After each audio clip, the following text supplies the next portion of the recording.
Another escalation in the trade war. Donald Trump has announced that Canada will pay a 35% blanket tariff on most goods exported to the United States. And Mark Carney has extended the deadline for negotiations with the United States from June 21st to August 1st in this statement on Twitter as a response to Donald Trump's raising of the tariffs. Throughout the current trade negotiations with the United States, the Canadian government has steadfastly defended our workers and businesses. We will continue to do so as we work towards the revised deadline of August 1st. That's right, guys. The deadline has been pushed up, and it pretty much has to be, because Mark Carney is on vacation.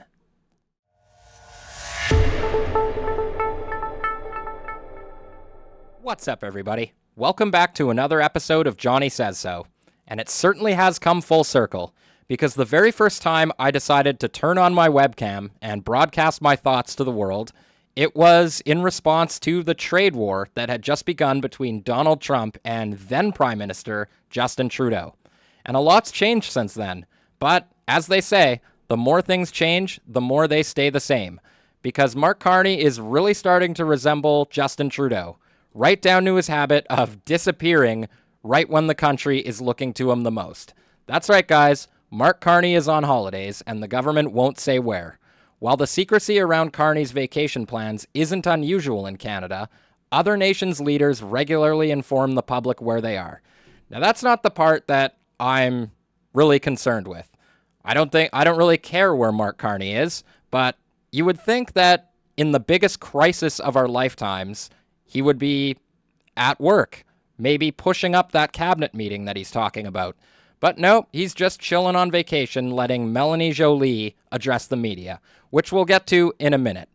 But I'm not kidding when I say it's the biggest crisis of our lifetime. No, that isn't my words. No, I think we've seen much larger crises, mainly caused by the first Liberal government under Justin Trudeau. But that's neither here nor there. No, the biggest crisis of our lifetimes is Mark Carney's words, not mine. We are facing the most significant crisis of our lifetimes because of President Trump's unjustified trade actions and his threats to our sovereignty. You are building Canada strong as we face the biggest crisis of our lifetimes. Because we are facing the biggest crisis of our lifetime. This is the biggest, if I didn't say this exactly, but I'll resume, the biggest crisis in our lifetimes. Now that election is over, and we are in a once-in-a-lifetime crisis. Canada is facing the worst crisis of our lifetime, and to get through it, we have to make big changes. The most serious crisis of our lives. We need to react with resounding, overwhelming strength. Now, when Donald Trump announced the 35% tariff, he also clarified that any sort of attempt by Canada to respond with counter tariffs would be met with matching of those counter tariffs on top of the 35% that he's already proposing. This article from Politico, Canada pauses new tariff threats as Trump escalates. The president's letter to the prime minister extends the trade deadline to August 1st. So, Mark Carney's government was preparing to double its counter tariffs on U.S. metals on July 21st to 50% from 25%. But Trump's letter has moved the prime minister off that target. No shit, guys. Elbows down. Two senior government officials told Politico that Canada will no longer retaliate against U.S. steel and aluminum on July 21st, the previous deadline for the talks, after the two sides agreed to extend their negotiation deadline around a new economic and security deal to August 1st. Canada's current 25% counter tariff on U.S. steel and aluminum will remain in place during the negotiations. But if a deal is not reached by the new deadline, both sides are threatening to raise and expand their duties on the other goods. And there it is, guys. More protectionism. This is bad news for everybody. Doesn't matter if you're Canadian or American. This pissing match is only going to hurt both sides, and eventually, after a very annoying few months, they will both stand down. It's a big game of chicken, and American jobs and Canadian jobs are on the line. And Mark Carney is just chilling on vacation. So let's go to Mélanie Joly and see what she has to say about the whole situation. Good afternoon, Minister. Your government ran on the promise of being elbows up and standing up for Canadians, but respectfully, that hasn't been happening. So do you think Canadians have been misled by the promises of your government? I love that. I love it when the media, once in a while, actually asks a good question right to their face. Good freeze frame. So let's see her response to this. I reject that premise. What I'm saying is, of course, we will make sure that we defend our workers. That has been at the core of everything we've been doing. But at the same time, defending our workers by imposing counter tariffs that are going to potentially raise the tariffs imposed on us. Don't see how that's helping, but do go on. we're dealing with a very unpredictable U.S. administration. We're not the only ones. That's the case for the EU, and I won't talk, of course, for my colleague Séjourné, but that's the case also for every single country on this planet. So my point is right now is that we need to make sure that we're in action mode, we're in solution mode with other countries, because we're not alone. And so that's why 15 days after the agreement that was signed between Prime Minister Carney and President von der Leyen, we're meeting here in Ottawa.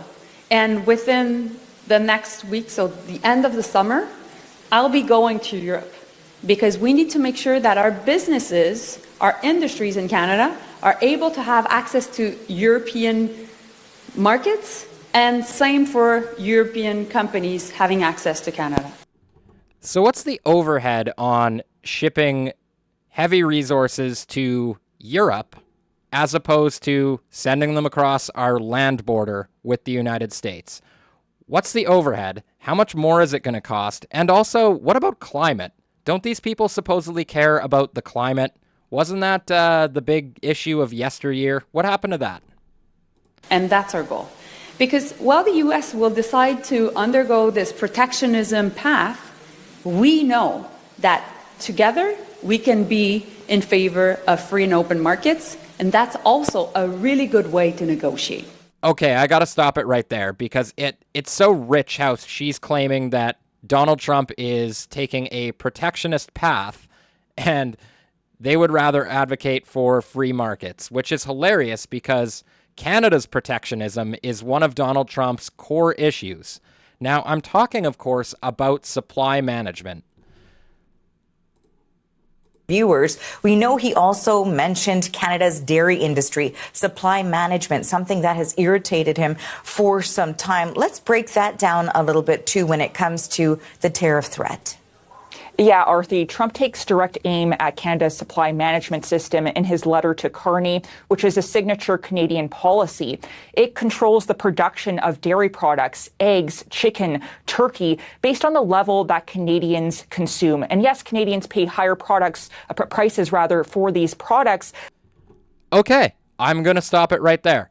Why are we defending this? Why is our legacy media defending this policy, which she just said Canadians are paying higher prices? Now, I'm not going to get up on my soapbox and say that Donald Trump is trying to save Canada. No, I'm against all of this bullshit.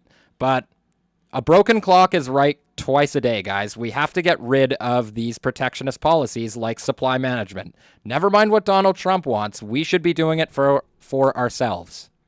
But it's designed to prevent significant fluctuations in those prices, Arthi, and product shortages. This is why we did not see egg shortages in Canada like we did in the U.S., which has a completely different system. Now, Trump has been after Canada's supply management system for some time, complaining mostly because it places restrictions on imports of products to keep prices stable here in Canada. So that is an irritant of the U.S. Now, Carney was asked on the federal election campaign what he plans to do about this, whether supply management could become a bargaining chip in these trade negotiations with the U.S. Here's how he answered that question at the time. Il faut commencer par dire des choses qui ne seront jamais sur la table. La langue française, la culture québécoise et la gestion de l'offre. Jamais sur la table. So he said Quebec culture is never on the table. Supply management is never on the table. Nope, Mark Carney is going to stubbornly defend this policy. Nos ressources. So Carney has said that supply management will never be on the table with these trade negotiations. But now we see the U.S. president once again stepping up efforts to dismantle supply management in Canada. It raises the question, will supply management go the way of the digital services tax and become a casualty of this trade war? Well, one trade lawyer who spoke to the digital services tax, another thing that had to go. CBC News says he doesn't think so. I think that we can't punt off the dairy stuff because I think Americans do understand, and probably including Trump, that dairy is something that he can use as a battering ram against us, but it's not really what he's going after. There are critics of supply management here in Canada, just like that digital services tax. Some premiers weren't happy with that DST, so they were happy to see it go. But with supply management, there are many farmers in Canada who support this. They say it's a fair system that ensures that they get a fair price for the work they do, and Canadians get, in return, stable prices. So they see it as a win-win, and they will be urging Carney to get his elbows up and to protect the supply management system at all costs, Arthi. Thanks for this, Olivia. That is the CBC's Olivia Stefanovich. So his elbows might be up on that one stubborn issue, but all we've seen from Mark Carney so far is elbows down. Let's not get it twisted. Respectfully, Minister, there was no strong response, though, to, let's say, the increase of steel and aluminum tariffs. There was no strong response to the threat of copper tariffs incoming. Your government had to remove the DST simply just to get back to the negotiating table. So respectfully, what is the government actually doing to negotiate with the U.S. and stand up for Canadians? Well, you're pretty much asking the same question as your colleagues. My answer is always the same. We won't negotiate in public, and we'll let the Prime Minister negotiate. And, it's a reality that pretty much all world leaders are dealing with right now.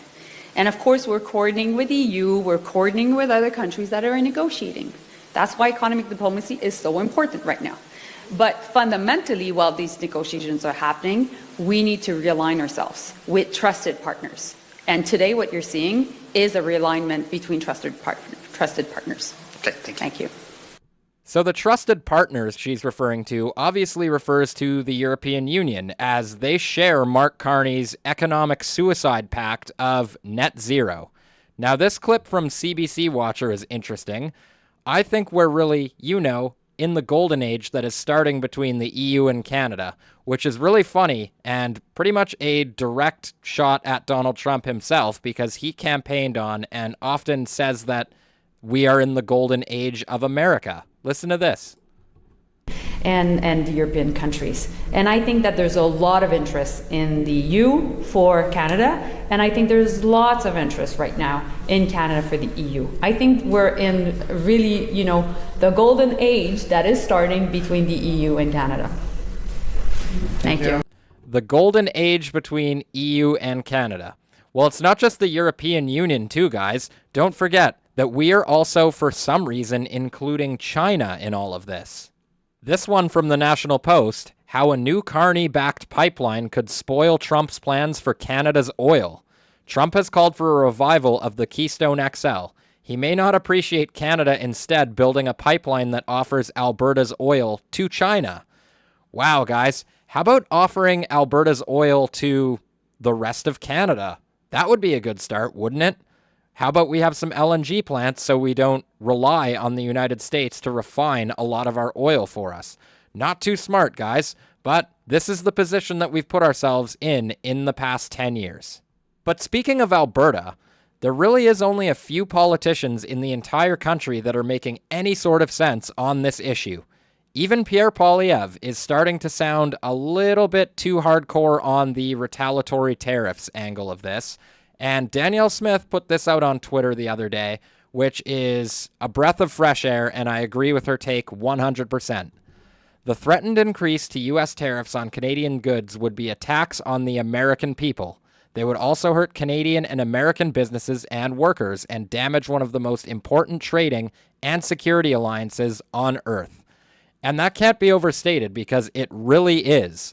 Canada and the United States cooperation is largely the most peaceful and most prosperous trading partnership in the history of the world. Retaliatory tariffs by the federal government to this escalation would constitute a tax on Canadian consumers and businesses and only weaken Canada's economy further.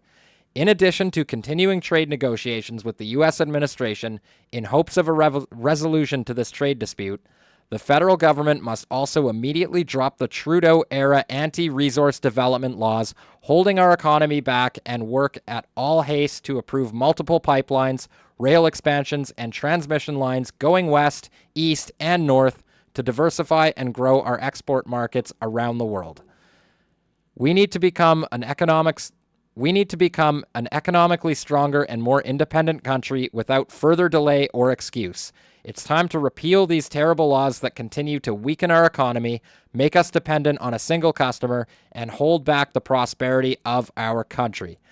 That says it all, guys. And the fact that Mark Carney is still talking about being a clean energy superpower, it's wasting time. Time that we don't have. Now, I hope I'm not being too optimistic when I say that this whole thing is going to blow over in a few very long and annoying months, but I really do feel like it is.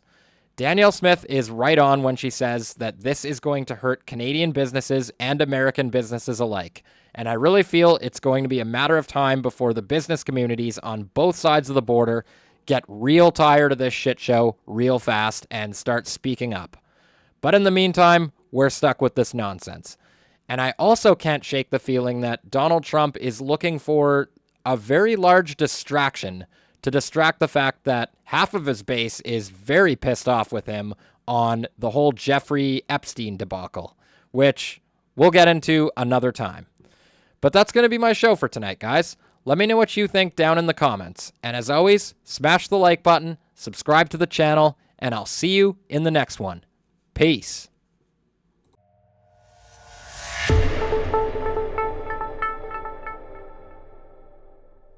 Johnny from Nova Scotia says thank you. Hey, Johnny from Nouvelle-Écosse, il dit merci, thank you. Thanks to you. God Thank you bless so much. you. Perfect. We're from Quebec. Yeah, Quebec.